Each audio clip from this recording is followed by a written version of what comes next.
Bem-vindos à nossa terceira aula do curso de fluidoterapia. Hoje nós vamos conversar sobre perispírito, fluidos e centros de força. São assuntos importantes para que a gente possa compreender o processo que se realiza no trabalho do passe, para a gente entender como funcionam as energias radiantes do doador para o que as recebe. Então, nós vamos passar superficialmente, falando sobre algumas questões que vão ser necessárias um aprofundamento por parte de cada um de vocês. Allan Kardec, na Gênesis capítulo 11, nos diz que Deus, em vez de unir o espírito à pedra rígida, criou corpos organizados, flexíveis, capazes de receber todas as impulsões da sua vontade e de se prestarem a todos os seus movimentos. Então, Deus nos dotou de um espírito, somos fagulha divina, nos tornou seres inteligentes da criação, nos dotou de um perispírito, que é o nosso envoltório semimaterial, que envolve o nosso espírito e que nos torna conhecidos, reconhecidos no mundo espiritual, e o corpo físico, que é esse envelope material que nos permite as experiências aqui na carne para que a gente possa evoluir. Então, Deus nos deu uma estrutura que a nenhum ser na Terra foi dada. Essa fagulha divina que nós somos, essa vestimenta do perispírito e esse corpo físico que nos compõe. E é através desses elementos que nós interagimos na criação, que nós estamos presentes na criação. Então, nós vamos rapidamente passar por alguns assuntos aqui que são complementares nesse estudo, que é o fluido, o perispírito e os centros de forças, porque, como eu falei, vai ser necessário um aprofundamento, um estudo de cada um. São temas complexos, são temas que exigem realmente estudo de cada um de nós. Vamos passar superficialmente, apenas para que a gente tenha noção de como essas energias transitam até chegar a cada um de nós. É fluido, que é o nosso primeiro item, os espíritos nos dizem que é tudo que paira no universo. Eu até coloquei essa imagenzinha aqui, porque é um assunto um tanto complexo, alguns acham, eu também acho, né? E para ter uma noção, para ver se a imagem nos ajuda a compreender melhor. Então, fluido é tudo que paira no universo. E os espíritos nos disseram a Kardec, disseram para nós, que o fluido cósmico é a matéria elementar primitiva, geradora de todas as coisas no universo. Ou seja, existe um fluido no universo que gera todas as coisas, que é a matéria elementar primitiva, quer dizer, é a partir dela que tudo se forma. André Luiz, no livro Evolução em Dois Mundos, nos diz que esse fluido cósmico é o plasma divino, hausto do Criador ou força nervosa do Todo Sábio. Em física e em química, o plasma é um dos estados físicos da matéria, similar ao gás. Então, é como se dissesse, plasma divino é um gás, uma energia, um ar divino que percorre tudo e todas as coisas. E hausto seria a porção de ar que se sorve na aspiração. É como se a gente aspirasse Deus em nós, esse fluido que percorre todos os espaços. Então, esse fluido cósmico, segundo André Luiz, é o plasma divino, hausto do Criador, ou força nervosa do Todo Sábio. Isso é muito profundo, requer realmente uma compreensão que a gente ainda não tem dessa profundidade, desse conhecimento, mas para que a gente tenha uma noção do que os espíritos querem nos dizer com relação ao fluido cósmico. Continua André Luiz a nos dizer que nesse elemento primordial vibram e vivem constelações e sóis, mundos e seres como peixes no oceano. Então, é uma imensa bacia de fluidos, de plasma divino, aonde nós estamos mergulhados, constelações, sóis, mundos e seres como peixe no oceano. Todos os elementos da criação que se formaram a partir desse fluido estão mergulhados nele. E Kardec nos diz, na Gênese, que é desse meio, onde igualmente vários são os graus de pureza, que os espíritos encarnados e desencarnados deste planeta aurem os elementos necessários à economia de suas existências. Então, se tudo se forma a partir dele, também nós, os espíritos encarnados e desencarnados, vamos buscar nele os elementos necessários às nossas existências. Leon Denis, no livro O Problema do Ser, do Destino e da Dor, nos diz que tudo que está em nós está no universo, e tudo que está no universo encontra-se em nós. Pelo corpo fluídico e pelo corpo material, o homem acha-se ligado à imensa teia da vida universal.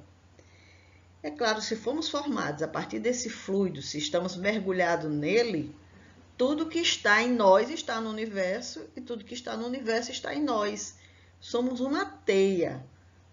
Estamos ligados a essa imensa teia da vida universal. Não há como fugir. Então, o perispírito que nós formamos a partir desse fluido é um dos mais importantes produtos desse fluido cósmico universal. E é uma condensação desse fluido em torno de um foco de inteligência ou alma. Por quê? Porque o espírito é uma fagulha, ele não tem forma. Então, atraindo para si esse fluido, condensando esse fluido em torno dessa chama, nós formamos a vestimenta espiritual do espírito que torna possível ser reconhecido no mundo espiritual. Sem essa vestimenta, sem esse perispírito, esse corpo formado a partir desse fluido, nós seríamos apenas uma chama. E esse corpo nos torna conhecidos no mundo espiritual, é a nossa vestimenta que a gente se apresenta no mundo espiritual e nos liga ao corpo físico quando a gente está encarnado. E daí eu repetir que nós precisamos estudar, aprofundar para conhecer melhor o que nós estamos passando aqui superficialmente. E é do meio onde se encontra que o espírito extrai o seu perispírito, isto é, esse envoltório ele forma dos fluidos ambientes. Então, o nosso perispírito é formado dos fluidos ambientes do nosso planeta Terra. E é o traço de união entre a vida corpórea e a vida espiritual. Então, nós estamos ligados ao corpo físico por esse elemento que nós chamamos de perispírito. Então, sendo o perispírito dos encarnados de natureza idêntica à dos fluidos espirituais, ele os assimila com facilidade como uma esponja se embebe de um líquido. Isso é claro, se nós somos, o nosso perispírito é da mesma natureza dos fluidos espirituais, estamos mergulhados neles, nós assimilamos da mesma forma que uma esponja se embebe de um líquido. É um processo natural. E se nós assimilamos, se nós nos embebemos dessa energia, é claro que esses fluidos vão atuar sobre o nosso perispírito e vão, a seu turno, como nos diz Kardec, reagir sobre o organismo material em que se acha em contato molecular. Então, nós vamos assimilar esses fluidos, essas energias do mundo espiritual, e essas energias vão atuar no nosso corpo físico, em contato molecular. Então, as reações nós vamos sentir, boas ou negativas, de acordo com aquilo que a gente está assimilando. Aqui no caso do passo, nós estamos falando de boas energias. Os espíritos atuam sobre os fluidos espirituais, não manipulando-os como os homens manipulam os gases, mas empregando o pensamento e a vontade. Então, os espíritos que trabalham no magnetismo, que nos auxiliam com essas energias, eles empregam apenas o pensamento e a vontade. O pensamento, a vontade, o desejo de auxiliar e direcionar essas energias. E pelo pensamento, Eles imprimem aqueles fluidos, tal ou qual direção, os aglomeram, combinam ou dispersam, mudam-lhe as propriedades, como um químico muda dos gases ou de outros corpos, combinando segundo certas leis. Então, é pelo pensamento que esses espíritos imprimem a direção, os combinam, dispersam, porque de acordo com a nossa necessidade, eles vão trabalhar essas energias para que elas possam nos alcançar, independente de que estejamos próximos deles ou distantes. Eles podem combinar, dispersar, mudar as propriedades e direcionar esse auxílio para nós, onde quer que nós estejamos, onde quer que precisemos. Sendo os fluidos o veículo do pensamento, este atua sobre os fluidos como o som sobre o ar. Eles nos trazem o pensamento como o ar traz o som. Pode-se, pois, dizer, sem receio de errar, que há nesses fluidos ondas e raios de pensamentos que se cruzam sem se confundirem, como há no ar ondas e raios sonoros. Então, sendo o veículo do pensamento, esses fluidos eles são direcionados, eles são encaminhados. Quando a gente está num ambiente e ouve um som que está sendo realizado distante, esse som chega até nós pelo ar. Então, da mesma forma, as energias que vão chegar até nós são frutos de um pensamento, de uma vontade, de um espírito que nos direciona. Então, a gente pode ter certeza que são ondas, são raios de pensamentos que se cruzam, como ele disse, sem se confundirem, porque a partir do momento que aquele espírito direciona aquela energia para aquela pessoa, essa energia vai chegar. Independente de que ele cruze com outras ondas, com outras energias, mas ele vai chegar ao ambiente aonde ele foi destinado. Nós receberemos essas energias. Daí os espíritos enviarem do mundo espiritual, pelo pensamento, pela vontade, essas energias e elas chegarem até nós. Outro item interessante para a gente ver aqui rapidamente são os chakras, ou centro de forças, que são acumuladores e distribuidores de energia espiritual, localizados no corpo espiritual e que têm seus correspondentes no corpo físico.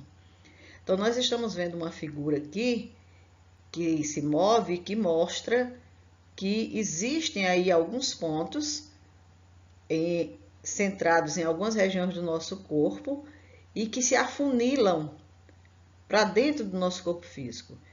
Então, o que nós temos a informação de André Luiz é que esses centros de força, que aqui nós chamamos também de chakras, eles estão localizados no corpo espiritual, mas eles se afunilam e se conectam com o nosso corpo físico. Então, eles são como umas rodas, que são acumuladores e distribuidores de energia, como nós estamos vendo aqui, e quando ele acumula essa energia, ele se afunila para o nosso corpo físico e distribui essas energias nesses pontos que são tidos como centros de força, que correspondem a partes bem essenciais do nosso organismo, que a gente vai ver rapidamente. E mais uma vez lembrando, requer estudo nosso para que a gente possa conhecer esses centros de forças. Nós não vamos falar sobre todos eles. André Luiz nos diz que o nosso corpo espiritual é regido por 7 centros de forças, dispostos desde a base da coluna vertebral até o alto da cabeça. E cada um corresponde a uma das 7 glândulas do corpo humano. Então, nós temos aqui no centro do crânio, no alto do crânio, o centro coronário. Temos o centro frontal na fronte do crânio, aqui na nossa testa.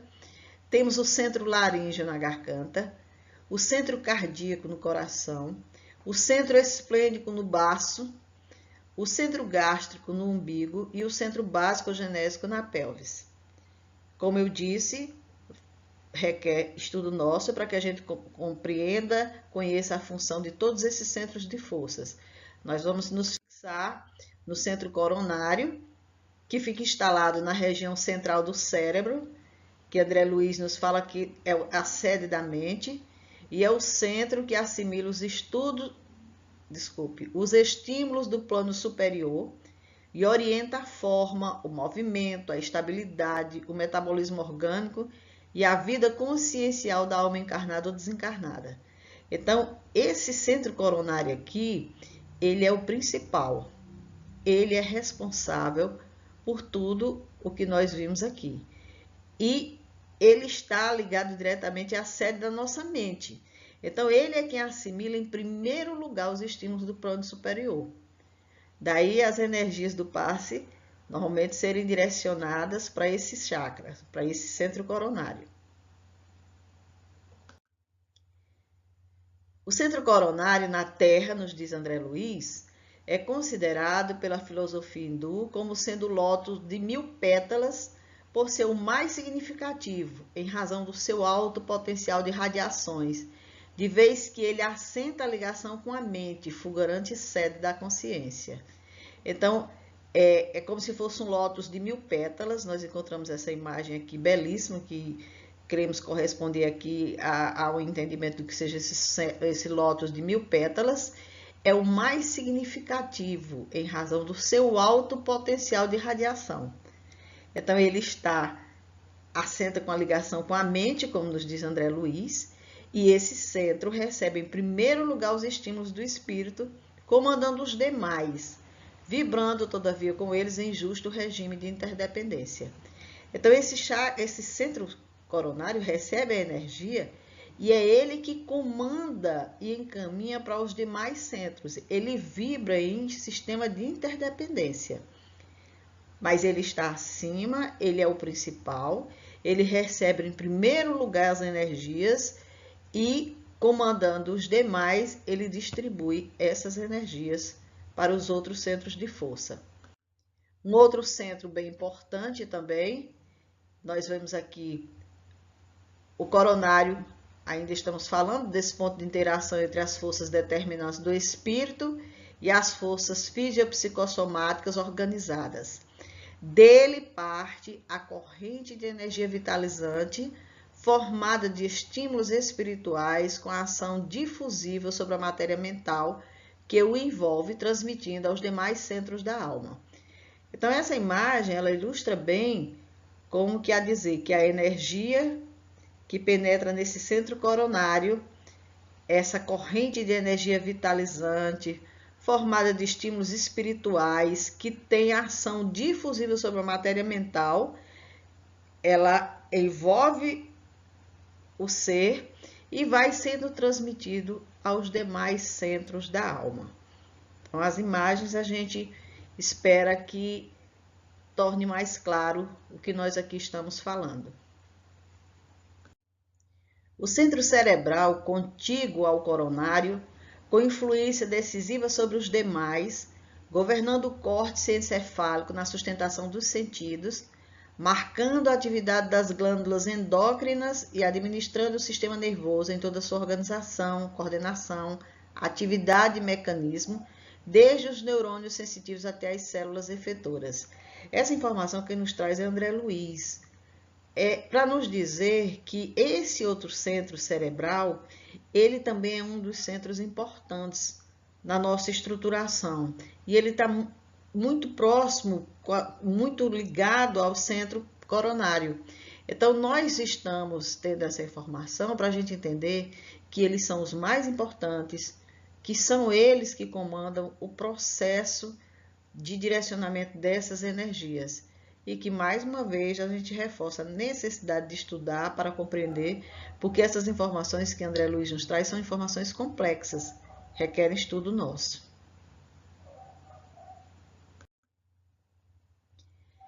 As energias penetram o centro coronário e são distribuídas por essas linhas de força, a semelhante de qualquer medicamento, elas vão atingir as áreas carentes.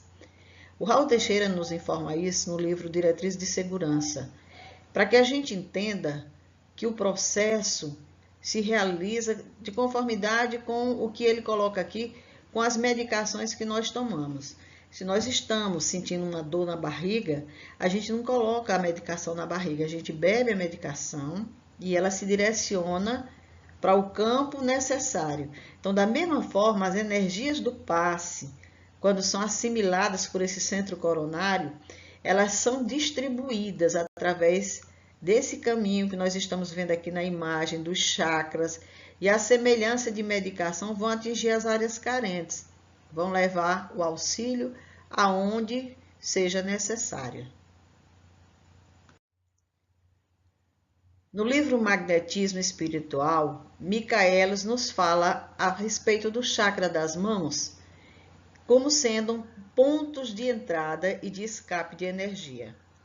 E ele nos diz o seguinte: mostrai vossas mãos a um sonâmbulo e ele verá escapar de vossos dedos um vapor luminoso mais ou menos intenso, mais ou menos brilhante, conforme o poder da vossa emissão magnética e da qualidade do vosso fluido.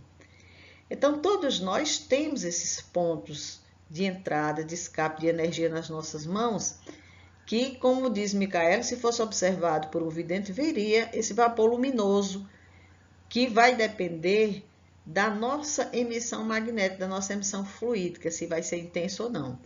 Mas muitos de nós podemos ter noção disso quando estamos aplicando o passe, do formigamento que sentimos nas mãos, a impressão de que nós estamos como uma mangueira aberta, jogando energia. Isso é possível graças a esses pontos de entrada e de escape, que são esses chakras das mãos.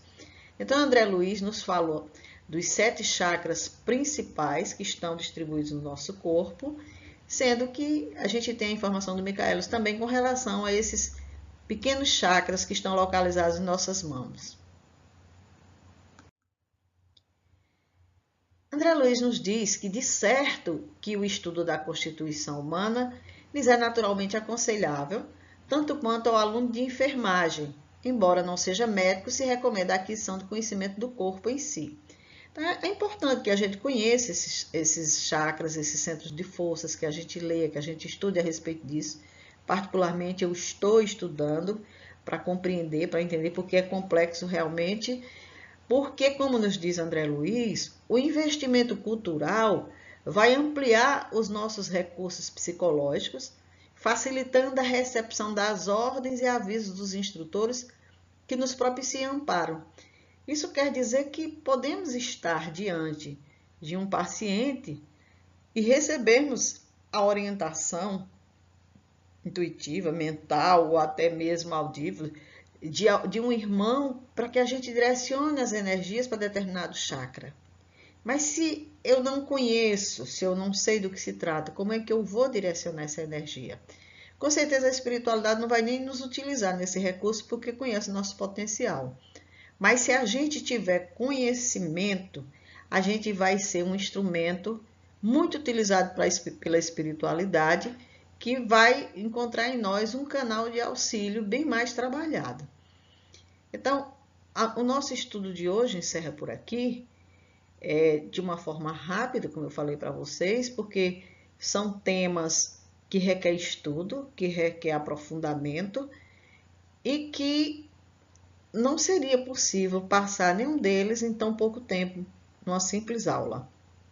Mas a gente espera que, mediante essas rápidas informações que não são nossas, são dos espíritos, possa ter havido um entendimento de como transitam essas energias, para que a gente possa ter mais segurança, para que a gente possa se preparar melhor, estar mais confiante de que estamos assistidos e que não estamos sozinhos, e que é importante o nosso conhecimento e a nossa postura para que essas energias possam ter um trânsito livre da espiritualidade por nós até as criaturas que estão ali diante de nós, esperando para receber essas energias. Então, eu agradeço a companhia de vocês e espero que a gente possa estar juntos novamente no nosso próximo encontro.